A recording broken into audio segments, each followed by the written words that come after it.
नमस्कार दोस्तों, स्वागत है आपका एक और नए वीडियो में।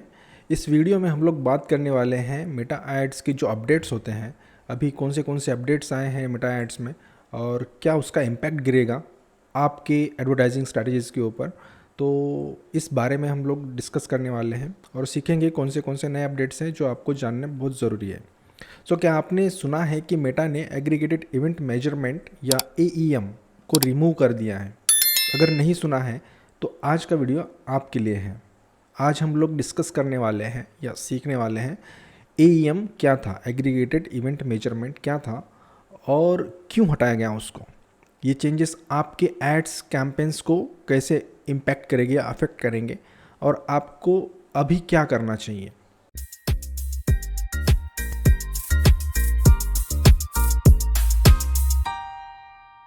इस सिचुएशन में अब ये जो है ना, ये 2023 में ही चेंज हो गए थे। तो अगर आप मेटा एड्स यूज़ करते हैं, स्पेशली iOS यूज़र्स के लिए, ये वीडियो आपके लिए है। एंड तक बने रहिए क्योंकि हम आपको प्रैक्टिकल एग्जांपल्स के साथ समझाने वाले हैं कि ये चेंजेस आपको आपके बिजनेस के लिए क्यों मैटर करते हैं। चलिए शुरू करते हैं। तो सबसे पहले बात करते हैं AEM क्या था। इसका प्रीवियस हिस्ट्री तो हमें जानना पड़ेगा कि ये एक्चुअली काम कैसे करता था और इसका यूजेस क्या थे, और हमारे एडवर्टाइजिंग पर्पज़ से हमें ये जानना बहुत ज़रूरी है। तो सबसे पहले हम लोग जानते हैं और समझते हैं AEM या एग्रीगेटेड इवेंट मेजरमेंट क्या था। AEM एक टूल था जो मेटा ने इंट्रोड्यूस किया था एप्पल के ऐप ट्रैकिंग ट्रांसपेरेंसी फ्रेमवर्क के साथ कंप्लाई करने के लिए, ATT, जिसके बारे में मैंने पिछले वीडियो में भी बात करी थी। एप्पल ने iOS 14.5 के बाद ये रूल बनाया था कि ऐप्स और वेबसाइट्स यूज़र्स को ट्रैक करने से पहले उनकी एक्सप्लिसिट परमिशन लेनी होगी। इसलिए मेटा ने AEM बनाया था ताकि एडवर्टाइजर्स iOS यूज़र्स के इंटरैक्शंस को ट्रैक कर सकें, लेकिन प्राइवेसी को मेंटेन करते हुए। AEM के अंडर, मतलब एग्रीगेटेड इवेंट मेजरमेंट के अंडर में, एडवर्टाइजर्स अपने डोमेन पर सिर्फ 8 इवेंट्स को ही ट्रैक कर सकते थे और उन्हें प्रायोरिटाइज करना पड़ता था। मतलब अगर आप एक ई-कॉमर्स बिजनेस है तो आप परचेस, ऐड टू कार्ट और व्यू कंटेंट जैसे इवेंट्स को ही ट्रैक कर सकते थे। अगर आप 9th इवेंट को ऐड करना है या आपको ट्रैक करना चाहते थे तो पहले किसी एक इवेंट को हटाना पड़ता था। फॉर एग्जाम्पल, मान लीजिए आप एक ट्रैवल वेबसाइट चलाते हैं, आप बुक नाउ, सर्च और कॉन्टैक्ट सपोर्ट जैसे इवेंट्स को ट्रैक करना चाहते हैं, लेकिन AEM के अंडर में आप सिर्फ 8 इवेंट्स ही ट्रैक कर सकते थे। क्या आपको पता था ये सब? अगर आप ऐड टू विश लिस्ट को भी ट्रैक करना चाहते थे तो किसी और इवेंट को हटाना पड़ता था। मतलब जो भी इवेंट आपको इम्पोर्टेंट है और आप उसको नहीं ट्रैक करना चाहते थे या ट्रैक करना चाहते थे तो आपको किसी एक इवेंट को हटाना पड़ता था। अब सोचिए मेटा ने AEM को क्यों हटाया। चलिए इसके रीजंस को समझते हैं। AEM क्यों हटाया गया? एप्पल्स ATT, मतलब advertising transparency tracking transparency popup asking for tracking permission. जैसे आप पिछले वीडियो में मैंने बताया था कि एप्पल ने जब 14 लॉन्च किया था, 14 वर्जन तो iOS का, तो उसमें एक पॉपअप मैसेज आता था कि वहाँ पे जैसे वो बताता था कि ये आप ऐप जो है आपको ट्रैक कर रहा है, तो do you want to allow this app to track your data. तो इस तरीके से वो वहाँ पे पॉपअप मैसेज आता था। तो मेटा ने AEM को 15 मई 2023 को रिमूव कर दिया। पर क्यों किया? इसके 3 मेन रीजंस थे। एप्पल के ऐप ट्रैकिंग ट्रांसपेरेंसी रूल्स को फॉलो करने के लिए एप्पल ने स्ट्रिक्ट प्राइवेसी रूल्स बनाए और मेटा को इन रूल्स के साथ एडजस्ट करना पड़ा।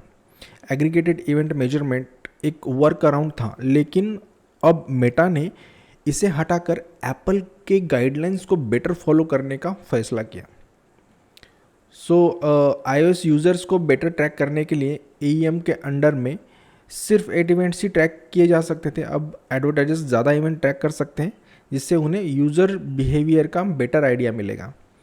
कैंपेन्स को बेटर ऑप्टिमाइज करने के लिए AEM में इवेंट्स को प्रायोरिटाइज करना पड़ता था, जिससे कुछ डेटा इनकम्प्लीट रह जाता था। अब एडवर्टाइजर्स ज़्यादा डेटा कलेक्ट कर सकते हैं जिससे कैंपेन्स को बेटर तरीके से ऑप्टिमाइज़ किया जा सकता है। फॉर एग्जांपल, मान लीजिए आप एक ऑनलाइन कोचिंग प्लेटफॉर्म चलाते हैं या कोचिंग इंस्टीट्यूट आप रन करते हो। पहले आप सिर्फ फॉर्म सबमिशन, कोर्स परचेस और डेमो क्लास बुकिंग जैसे इवेंट्स को ही ट्रैक कर सकते थे। अब आप video watch time, quiz completion और फीडबैक सबमिशन जैसे एडिशनल इवेंट्स को भी यूज़ कर सकते हो, उनको ट्रैक कर सकते हो।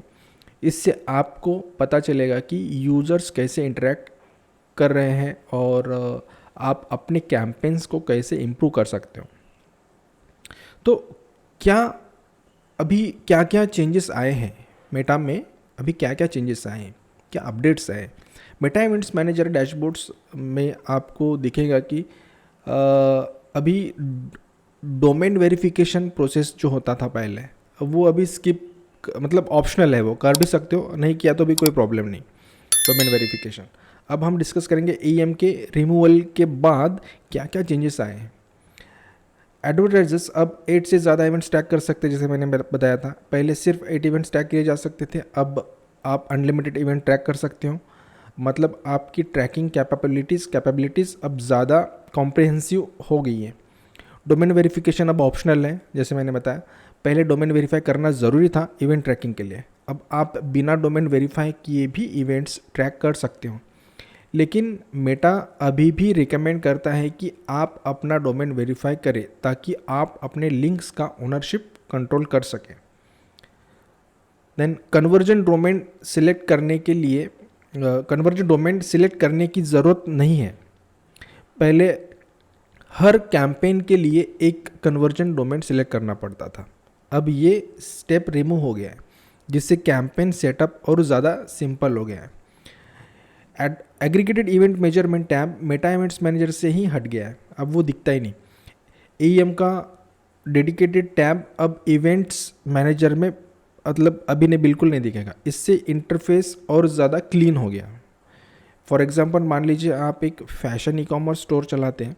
पहले आपको परचेस, ऐड टू कार्ट और व्यू प्रोडक्ट जैसे इवेंट्स को प्रायोरिटाइज करना पड़ता था। अब आप विश लिस्ट ऐड या साइट सिलेक्शन और रिव्यू रीड जैसे एडिशनल इवेंट्स को भी आप ट्रैक कर सकते हो।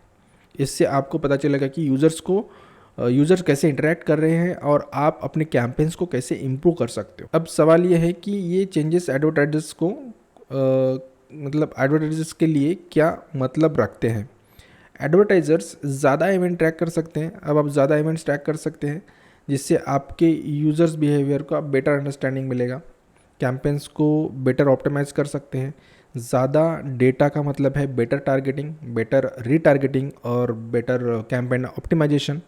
फॉर एग्जांपल, अगर आप एक फूड डिलीवरी ऐप चलाते हैं तो अब आप order placed, payment successful, delivery tracking और रिव्यू सबमिटेड जैसे इवेंट्स को भी ट्रैक कर सकते हो। इससे आपको पता चलेगा कि यूज़र्स कैसे इंटरेक्ट कर रहे हैं और आप अपने कैंपेन्स को कैसे इम्प्रूव कर सकते हो।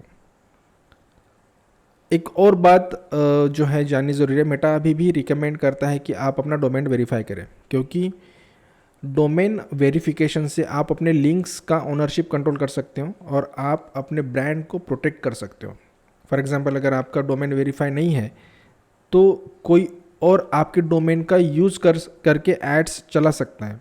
इसलिए डोमेन वेरीफाई करना अभी भी इम्पॉर्टेंट है, उसको स्किप मत करना, भले ही वो ऑप्शनल है। तो दोस्तों, ये थी पूरी कहानी मेटा के एग्रीगेटेड इवेंट मेजरमेंट रिमूवल की।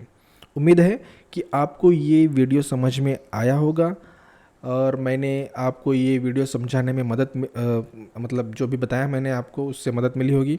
अगर आपको ये वीडियो पसंद आया है तो लाइक करें, शेयर करें और हमारे चैनल को सब्सक्राइब करें, ताकि ऐसे ही अपडेट्स से आप जुड़े रहेंगे।